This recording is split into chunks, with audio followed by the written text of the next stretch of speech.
ಇಂಗ್ಲಿಷ್ನಲ್ಲಿ ಪ್ರಿನ್ಸಿಪಾಲ್ ಮತ್ತು ಪ್ರಿನ್ಸಿಪಲ್ ಪದಗಳ ನಡುವಿನ ವ್ಯತ್ಯಾಸ. ಪ್ರಿನ್ಸಿಪಾಲ್ ಮತ್ತು ಪ್ರಿನ್ಸಿಪಲ್.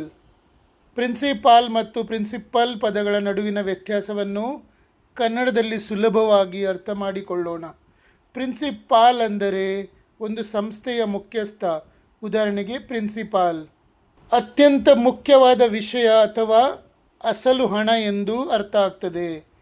ಪ್ರಿನ್ಸಿಪಲ್ ಎಂದರೆ ಒಂದು ನಿಯಮ, ತತ್ವ ಅಥವಾ ನಂಬಿಕೆ ಎಂದು ಅರ್ಥ. ಪ್ರಿನ್ಸಿಪಾಲ್ ಕೊನೆಯಲ್ಲಿ ಅಲ್ ಇರುತ್ತದೆ. ಈ ಪದವನ್ನು ಮುಖ್ಯ ವ್ಯಕ್ತಿ, ಮುಖ್ಯವಾದ ವಸ್ತು ಅಥವಾ ಹಣದ ಅಸಲನ್ನು ಸೂಚಿಸಲು ಬಳಸಲಾಗುತ್ತದೆ. ಉದಾಹರಣೆಗೆ ಶಾಲೆಯ ಮುಖ್ಯಸ್ಥರು. The principal of our college is very strict. ನಮ್ಮ ಕಾಲೇಜಿನ ಪ್ರಾಂಶುಪಾಲರು ಪ್ರಿನ್ಸಿಪಾಲ್ ತುಂಬ ಕಟ್ಟುನಿಟ್ಟಾಗಿದ್ದಾರೆ. ಎರಡನೇ ಅರ್ಥ ಪ್ರಮುಖ, ಮುಖ್ಯವಾದ. Rice is the principal food crop in this region. ಈ ಪ್ರದೇಶದಲ್ಲಿ ಭತ್ತವು ಪ್ರಮುಖ ಆಹಾರ ಬೆಳೆಯಾಗಿದೆ. ಮೂರನೇ ಅರ್ಥ ಅಸಲು ಹಣ, ಹಣಕಾಸು. I need to repay the principal amount along with the interest. ನಾನು ಬಡ್ಡಿಯೊಂದಿಗೆ ಅಸಲು ಹಣವನ್ನು ಸಹ ಮರುಪಾವತಿಸಬೇಕು. ಪ್ರಿನ್ಸಿಪಲ್ ಕೊನೆಯಲ್ಲಿ LE ಇರುತ್ತದೆ. ಈ ಪದವನ್ನು ಯಾವುದೇ ಒಂದು ನಿಯಮ, ಮೌಲ್ಯ ಅಥವಾ ವಿಜ್ಞಾನದ ಸಿದ್ಧಾಂತವನ್ನು ಸೂಚಿಸಲು ಮಾತ್ರ ಬಳಸಲಾಗುತ್ತದೆ. ಉದಾಹರಣೆಗೆ ತತ್ವ, ನಿಯಮ, ಸಿದ್ಧಾಂತ, ನೀತಿ. ನೈತಿಕ ತತ್ವ, ನೀತಿ.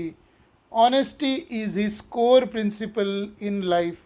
ಪ್ರಾಮಾಣಿಕತೆಯೇ ಅವನ ಜೀವನದ ಮುಖ್ಯ ತತ್ವ ಆಗಿದೆ.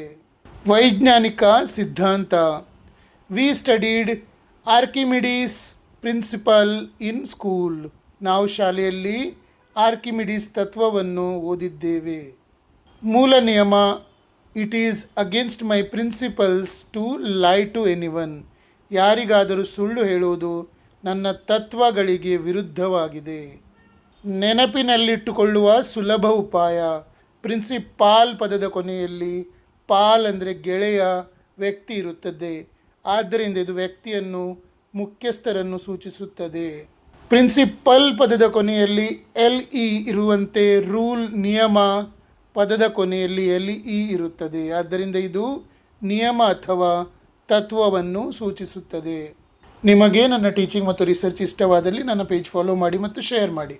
ನಿಮಗೆ 3 ತಿಂಗಳಲ್ಲಿ ಇಂಗ್ಲೀಷ್ ಮಾತನಾಡಲಿಕ್ಕೆ ಕಲಿಬೇಕು ಅಂತ ಇದ್ದರೆ, ನಾನು ಕಳೆದ 32 ವರ್ಷಗಳಿಂದ 80,000ಕ್ಕೂ ಅಧಿಕ ವಿದ್ಯಾರ್ಥಿಗಳಿಗೆ ಇಂಗ್ಲೀಷ್ ಓದಲಿಕ್ಕೆ, ಬರೀಲಿಕ್ಕೆ, ಮಾತನಾಡಲಿಕ್ಕೆ ಕಲಿಸಿದ್ದೇನೆ. 30-31 ವರ್ಷಗಳ ಮುಂಚೆ ನನಗೆ ಸಿಕ್ಕಿದ ಹೆಚ್ಚಿನ ವಿದ್ಯಾರ್ಥಿಗಳು 3ನೇ, 4ನೇ, 5ನೇ ತರಗತಿಯವರೆಗೆ ಮಾತ್ರ ಓದಿದವರು. ಅವರು 3-4 ತಿಂಗಳಲ್ಲಿ ಇಂಗ್ಲೀಷ್ ಓದಲಿಕ್ಕೆ, ಬರೀಲಿಕ್ಕೆ, ಮಾತಾಡಲಿಕ್ಕೆ ಕಲ್ತಿದ್ದಾರೆ. ಆ ಅನುಭವದಿಂದಲೇ ನಾನು ಹೇಳ್ತಾ ಇದ್ದೇನೆ.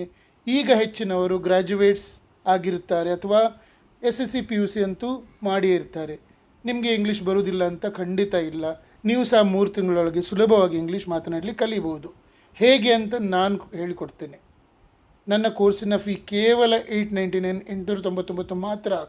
ಅದನ್ನು ನೀವು ನನಗೆ ಫೋನ್ಪೇ, ಗೂಗಲ್ ಪೇ ಮೂಲಕ ಕಳಿಸಿದರೆ, ಯಾವಾಗ ಕಳಿಸ್ತೀರೋ ಆವಾಗಲೇ ಕ್ಲಾಸ್ ಸ್ಟಾರ್ಟ್ ಮಾಡ್ತೇನೆ. ಮುಂದಿನ 3 ತಿಂಗಳೊಳಗೆ ನೀವು ಇಂಗ್ಲೀಷ್ನಲ್ಲಿ ಮಾತಾಡ್ತೀರಿ ಎನ್ನುವ ನಂಬಿಕೆ, ಭರವಸೆ ನನಗಿದೆ.